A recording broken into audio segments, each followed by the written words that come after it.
Livro Vento Vadio, As Crônicas de Antônio Maria. Um leitor da imprensa brasileira da década de 50 poderia abrir uma página e topar com Rubem Braga no auge de seu doce azedume, pegar um jornal e se deliciar com a leveza narrativa de Fernando Sabino. Numa revista, encontrar o suave desespero de Paulo Mendes Campos e bater o olho na prosa daqueles poetas que também esbanjavam seu talento na lauda jornalística, como Carlos Drummond de Andrade e Vinícius de Moraes. Isto apenas para falar dos mais célebres.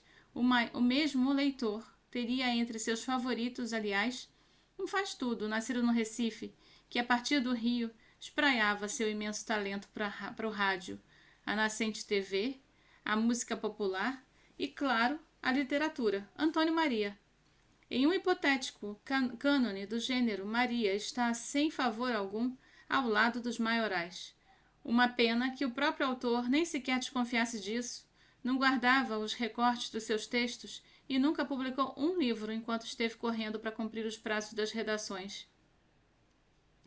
Em esta antologia, concebida e organizada pelo escritor e pesquisador Guilherme Tawil, ajuda a colocar Antônio Maria nesse panteão dos clássicos da crônica, em 185 textos, a grande maioria inédita em livro. O leitor de hoje pode fazer uma viagem ao passado e voltar com a certeza da atualidade de um autor que escrevia com bossa e inteligência singulares, pois entre crônicas sobre a noite carioca. Dedicado para Augusto Massi, o amigo de Antônio Maria. Vamos lá. Maria, gente grande. O bom Maria, como era chamado, deixou milhares de crônicas que seduziram os leitores de seu tempo, fulminando por um infarto aos 43 anos. O escritor e compositor recifense não chegou a organizar sua obra em livro. Sequer guardou recortes, foi o único cronista da célebre geração dos anos 50 a não ser editado em vida, o que aconteceria somente 4 anos depois de sua morte. Outras seletas vieram no correr do tempo, mas a maior parte da sua preciosa literatura permaneceu arquivada, dispersa entre jornais e revistas. Esta antologia, fruto de um trabalho de 3 anos em acervos públicos do Rio de Janeiro, do Recife, em Salvador, traz à tona toda a força literária de Antônio Maria, em 185 crônicas, 132 das quais inéditas em livro, sem perder de vista questões importantes da sua obra, como a origem nordestina e os preconceitos que sofreu para se estabelecer no Rio de Janeiro. Dono de um estilo único de texto, marcado pela exposição plena de um observador que quer sempre aplacar as agruras do seu imenso coração. O cronista se dividiu a vida toda em várias frentes de trabalho, no rádio, na TV, nas boates, na imprensa. Intenso, participou de perto do auge da vida noturna carioca e, apesar do excesso de trabalho desregrado, foi um artista múltiplo que nunca deixou de mirar a realização literária. Até agora, Antônio Maria tinha somente uma parte de sua vida contada, só uma amostra do seu trabalho acessível, nesta comemoração do seu centenário. O que se quer é ampliar o quadro, resgatar o escritor muitas vezes escanteado, a começar por ele mesmo, descrente de seu valor, e entregar ao leitor uma obra capaz de se sustentar sozinha, em nada devedora a uma relação aos outros grandes cronistas. Se tivesse seguido o caminho natural do livro, teríamos nos dado conta disso algumas décadas antes. Como não foi o caso, é preciso contar um pouco da sua trajetória para entender as particularidades que nos trouxeram até aqui. Da primeira vez que desembarcou no Rio de Janeiro, Antônio Maria tinha pouca bagagem, alguma experiência profissional e um imenso desejo da conquista. Em março de 1940, com 19 anos, chapéu e paletó marrom, desceu de um Ita em busca de emprego na então capital do país. Como diferencial, contava com alguns anos de trabalho na Rádio Clube de Pernambuco, a precursora do Rádio do Brasil. Pouco se sabe daqueles começos, mas há indicações de que ele foi locutor de futebol e participou de programas de música e produção de radionovelas aos 16 anos. Ou apenas 13, conforme várias fontes, incluindo um elaborado perfil de Paulo Mendes de Campos.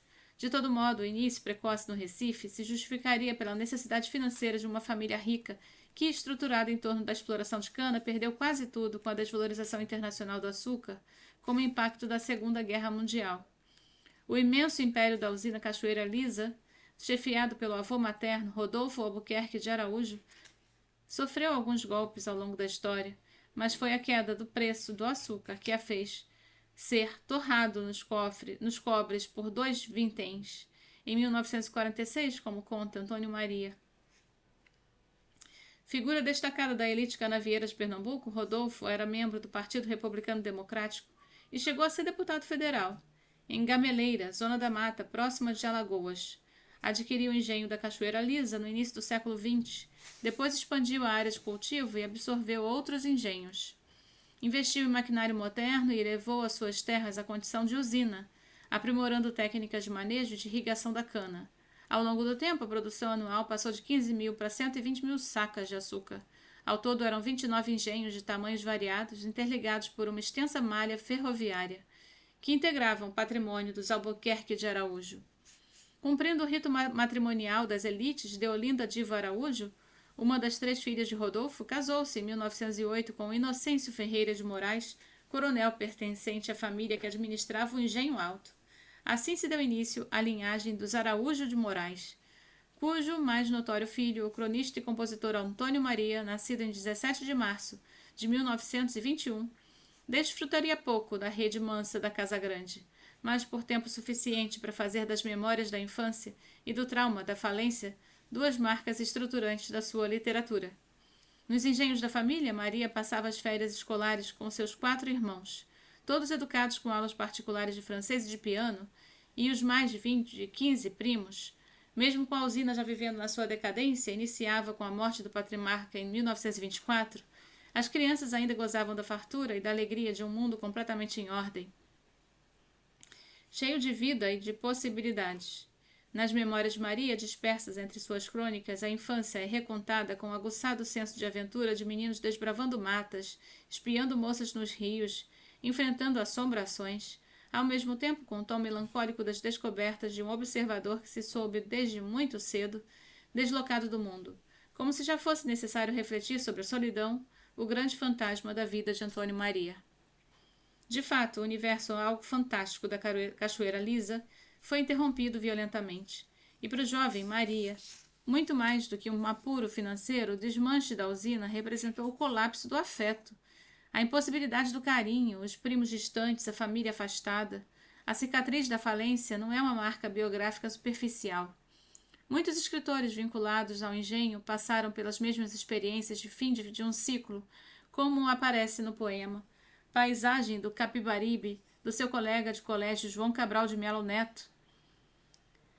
Algo da estagnação, dos palácios cariados, comidos de mofo de erva de passarinho, algo da estagnação das árvores obesas, pingando os 1000 açúcares das salas de jantar pernambucanas, por onde se veio arrastando. Os palácios cariados pelo declínio do açúcar permanecem no imaginário de várias gerações de intelectuais do Nordeste, de Joaquim Nabuco a José Lins do Rego. Maria também vai reelaborar essas questões com frequência, sempre com travo da ruptura e da necessidade de um recomeço, aludindo a vida inteira por que poderia ter sido ou que não foi, para citar seu conterrâneo Manuel Bandeira. Assim, Maria não levou adiante a linhagem dos homens de sua família e abandonou os estudos de agronomia. E com a mesma voracidade com que lhe foi retirada a ordem da vida, vai tentar abocanhar de volta o que perdeu. E vai, como é característico da sua geração, aprendendo enquanto se faz. Foi com esse espírito de urgência, de recomeço, que Maria partiu para a capital, atendendo ao chamado de Fernando Lobo, seu amigo de infância do Recife, recém-estabelecido no Rio. Lá chegando, foi integrado a um grupo de nordestinos que também procuravam encontrar espaço na vida artística e na indústria de comunicação. Eles dividiram as agruras e se ajudavam profissionalmente. De Pernambuco, além de Fernando Lobo e de sua própria Maria, estavam também o pintor Augusto Rodrigues e José Abelardo Barbosa, o futuro Chacrinha dos auditórios de televisão. Da Bahia, Dorival Caymmi, mais velho, no Rio, desde 1938, e da Alagoas, Teófilo de Barros Filho, cineasta e compositor. Não ao mesmo tempo e variando as combinações, juntos dividiram apartamentos, racharam contas de bar, traçaram planos de sobrevivência, aplicaram pequenos golpes em pensões e conquistaram a solidariedade das profissionais do Dancing Avenida, que lhe proviam sanduíches americanos carregados de alface. Outro amigo, o maranhense Henrique Larroque, arranjou para Maria um trabalho como speaker na rádio Ipanema, necessitada de um substituto para Eric Cerqueira, locutor desportivo da casa, afastado para tratar uma tuberculose. Garantindo seu sustento, Araújo de Moraes, nome artístico que lhe deram, começou a narrar futebol pela PRH 8. Era o começo de uma vida que almejava. 6 meses depois, no entanto, foi mandado embora por 2 razões: o sotaque pernambucano e seu estilo inventivo de narrar, valendo-se de expressões que ele mesmo criava e ninguém entendia, como bola no fotógrafo, para dizer que o chute tinha ido para fora. O registro é do jornalista Joaquim Ferreira dos Santos no perfil biográfico de um homem chamado Maria, Rio de Janeiro, Objetiva, de 2006. Durante os 10 meses que durou a primeira investida de Maria no Rio, ele e os amigos moraram em 4 edifícios: na Rua do Ronald de Carvalho, na Rua do Passeio, no cruzamento dos Viveiro e Castro, com a do Vivier e na Avenida Nossa Senhora de Copacabana. De todos foram expulsos por perturbar a paz alheia, ou por inundação, quando Maria, Lobo e Rodrigues inventaram de nadar, os 3 ao mesmo tempo, na banheira do apartamento. Certa vez, durante uma festa em casa, no edifício Andraus, uma das convidadas ligou para a polícia e disse que tinha sido raptada. Maria acabou na delegacia, onde passou a noite. O episódio renderá bem mais adiante uma das suas crônicas mais sensíveis, A Senha do Sotaque. Recolhido entre criminosos e assassinos, o cronista se enrijece em face de uma crescente expectativa de violência. O policial chama pelo nome completo e os 2 se encaram longamente, em silêncio, e de repente, em vez de bofetada, o homem lhe dá um cigarro e o conduz para fora, em liberdade. Só na última frase é que se esclarece a estranha atitude. O guarda também era pernambucano. O mesmo sotaque que meses antes servira de pretexto para uma demissão na Rádio Ipanema funcionou agora para livrá-lo da cadeia. O preconceito adiou por 8 anos a estadia definitiva de Maria no Rio de Janeiro. Derrotado e humilhado, retornou para o Recife naquele começo de 41 e retomou o posto na Rádio Clube de Pernambuco, onde caiu o mau hábito que trouxera o capital de usar a camisa esporte no ambiente de trabalho. No meu estúdio só entra de gravata e paletó, disse-lhe o proprietário Oscar Moreira Pinto. De volta aos conformes de antes, Maria logo passou também a escrever peças de publicidade e propaganda para jornais. São desse período suas primeiras crônicas, publicadas de maneira avulsa. Comecei no Recife, em abril de 1941, via Pistolão, após receber de volta 11 crônicas que entreguei. Pessoalmente ao secretário do jornal, registrou em 20º aniversário. Embora não tenham sido localizados os escritos de estreia, é possível afirmar que Maria iniciou-se na literatura em um período de amadurecimento da crônica. Pouco antes da década de 30, diversos elementos sociais foram reconfigurados com o desenvolvimento de condições materiais e culturais dos anos 20. As novidades, diz o crítico Antônio Cândido, foram impulsionadas por novas condições econômico-sociais em diversos setores: instrução pública, vida artística e literária, estudos históricos e sociais, meios de difusão cultural, como o livro e o rádio, que teve desenvolvimento espetacular nessa época. A literatura, já marcada pela inovação temática e formais do modernismo, impregnou-se com uma consciência social impulsionada pelas experiências agitadas do mundo. Na crônica, isso tudo foi assimilado principalmente em função de 2 eixos: o literário, como a realização e atualização do ideário modernista, e o material, com a consolidação da indústria brasileira nos meios de comunicação. Sempre vinculada à imprensa, a crônica acompanhou sua evolução, que ocupa cada vez mais espaço na vida urbana. A carreira do Rubem Braga, o mais relevante de nossos cronistas, só foi possível com o crescimento dessa indústria, ao difundir a crônica por um público amplo e de vários estados. Os jornais permitiam que os cronistas vivessem da literatura que pingavam em suas páginas. Diferente dos prosadores tradicionais, do ímpeto desenvolvimentista de um país que queria se descobrir e se reconstruir. A literatura, construir, na verdade, a literatura de jornal encontrou espaço para amadurecer, experimentar e se transformar. Cronista passou a ser uma profissão. Em 1924, não muito antes, o paraibano Assis Chateaubriand fundava os Diários Associados, por décadas o maior conglomerado de jornais, rádios e posteriormente televisões do Brasil. Não é exagero afirmar que Maria deve seu estabelecimento como escritor, alguns anos adiante, à expansão do Império de Chateau. Também, ele, um nordestino com imenso desejo de conquista, com quem Maria preservará um vínculo profissional até o fim da vida. Em 1944, Maria teve a primeira experiência fixa na imprensa. De janeiro a março, assinou a edição vespertina da Folha da Manhã, uma coluna sobre o universo radiofônico de Recife. Mais precisamente, eram textos de propaganda para o Vitrine, seu programa musical conduzido no palco do cinema Boa Vista.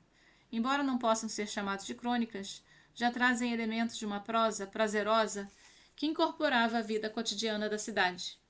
Agora ele tinha uma vida estruturada, programa próprio na rádio, coluna no jornal, salário suficiente e casamento agendado, com Maria Gonçalves Ferreira, a Mariinha, filha do proprietário do futuro, compositora do Lodo. Filha do proprietário da usina Pirangi. Do Rio de Janeiro, Fernando Lobo, pai do futuro compositor do Lobo, triangulava com os diários associados em cargo de direção para Maria no Ceará Rádio Clube, recentemente adquirida pelo conglomerado. A entrada nos associados era o primeiro passo para retomar o objetivo de viver no Rio. Já não era um arrobo juvenil, mas um plano estratégico. Em março, casado e responsável pela direção artística da emissora, Maria se mudou para o Ceará. O momento breve é um período obscuro de uma trajetória profissional. Em suas crônicas, pouco registrou além da alegria pelo começo da família e o despontar de uma carreira promissora. No princípio de 45, em claro sinal de ascensão dentro dos diários associados, foi transferido para Salvador, como diretor artístico da Rádio Sociedade da Bahia, emissora maior e prestigiosa. De início morou numa pensão do Largo 2 de Julho, próximo à sede da rádio, na rua Carlos Gomes, por onde muitas vezes foi visto andando de roupão. Reformulou toda a programação e elaborou concursos de música popular para cantores e compositores.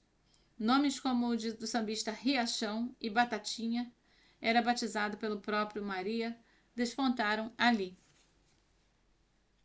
Salvador, para ele, ficou sendo um grande momento, não só profissional, mas também pessoal, o que explica a fartura das referências à Bahia em suas crônicas. Se Deus ainda me quiser na Bahia, escreveu, em Bahia galinhas e festas. Nem que seja por umas horas, eu quero ir buscar uma porção de saudades naquele canto da Barra. Conectou-se às festas de rua, ao candomblé, à fartura das comidas. Conheceu amigos fundamentais como Odorico Tavares, diretor da grande importância dos associados, e se aproximou de Jorge Amado e Caribé. Na Bahia, em oposição ao Recife, onde as festas frequentemente eram picotadas por tiroteios, Maria foi acolhido e acolheu os amigos. Em 1947, ainda em Salvador, passou a publicar no Diário de Notícias uma coluna sobre futebol, o comentário de Antônio Maria. Pela primeira vez seu nome parecia com destaque, como se fosse marca, sinal de que lhe era grande o seu prestígio.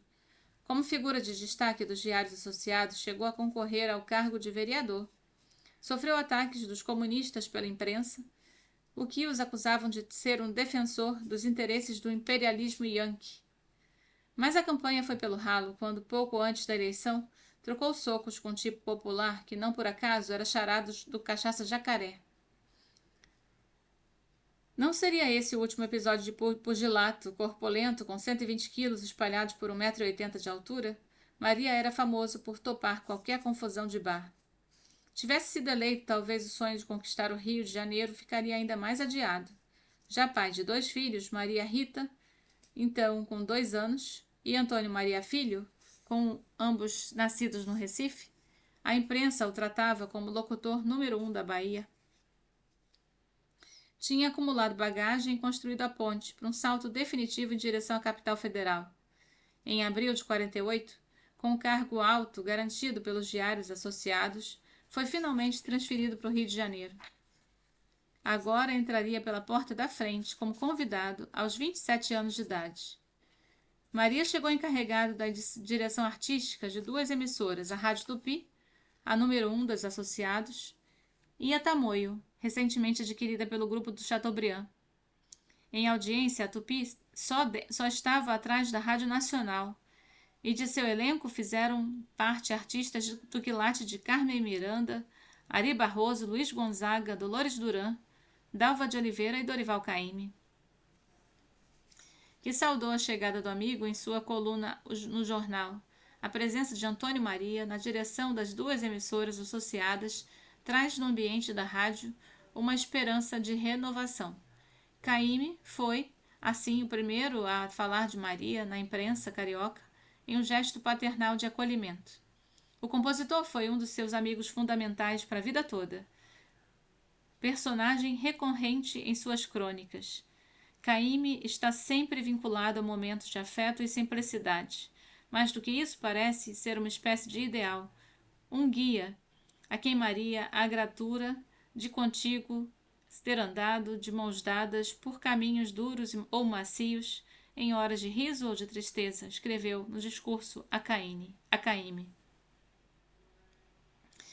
No fim de 48, Maria assumiu em O Jornal, carro-chefe dos diários associados, uma pequena coluna sobre os bastidores da rádio. Embora vinculada ao documental, tinha já alguma dimensão de subjetividade, ainda que tímida, em um manejo gracioso da linguagem, com certa inclinação à narrativa. O cronista estava se aquecendo, prestes a acontecer. Foi nessa época que Maria conheceu outro amigo essencial, Vinícius de Moraes, recém-retornado do seu posto de vice-cônsul em Los Angeles. O poeta nem precisava ter trazido um enorme carregamento de uísque para ter a casa permanentemente cheia. Maria, vivendo com a família no Jardim Botânico, passou a frequentar a casa de Vinícius, que exerceria grande influência em sua obra. Cada vez mais, Maria se aproximava dos temas e características que marcariam sua literatura. Já não participava tanto da cena esportiva da Rádio Tupi, desde que narrou em pleno Maracanã a traumática derrota do Brasil contra o Uruguai na Copa do Mundo de 50. Por 2 meses assinou uma coluna na Última Hora, vespertino fundado por Samuel Weiner e considerado um marco da modernidade da imprensa brasileira. Apostando numa política de valorização da coluna, o jornal contava com colaboradores já consagrados, como Nelson Rodrigues, e com jovens promessas como Antônio Maria, que, mais alinhado às suas vocações artísticas, passou a escrever crônicas curtas com alguma frequência. Em agosto de 52, ele deu um passo decisivo como cronista, ao entregar o time do Comício, samanário fundado por Rubem Braga, Joel Silveira e Rafael Correia de Oliveira. Entre os colaboradores, Fernando Sabino, Otto Lara Rezende, Lúcio Rangel, Paulo Mendes Campos, Carlos Castelo Branco, Milor Fernandes, Sérgio Porto, o Stanislau Ponte Preta e Clarice Lispector, que escrevia na seção feminina com o pseudônimo de Teresa Quadros. Comício circulou entre maio e outubro de 52, com uma inusitada combinação de política de esquerda e descontração gráfica. Com charges e ilustrações, o projeto editorial era capaz de diagramar o artigo "Só a classe operária poderá liquidar o socialismo", ao lado de palavras cruzadas. A inclinação a um tom geral mais leve era um ambiente fértil para a crônica. Não à toa dos escritores escalados, todos praticaram o gênero. Ao juntar ao time capitaneado por Braga, Maria recebeu o carimbo de reconhecimento literário e a validação dos colegas. Mesmo que fosse passar a vida toda desacreditando do próprio talento, claro que há nessa atitude certo charme. De menino grande, sempre em busca de carinho e aceitação, mas pesa também a consciência de que tinha, de fato, a menor bagagem literária dentre seus pares.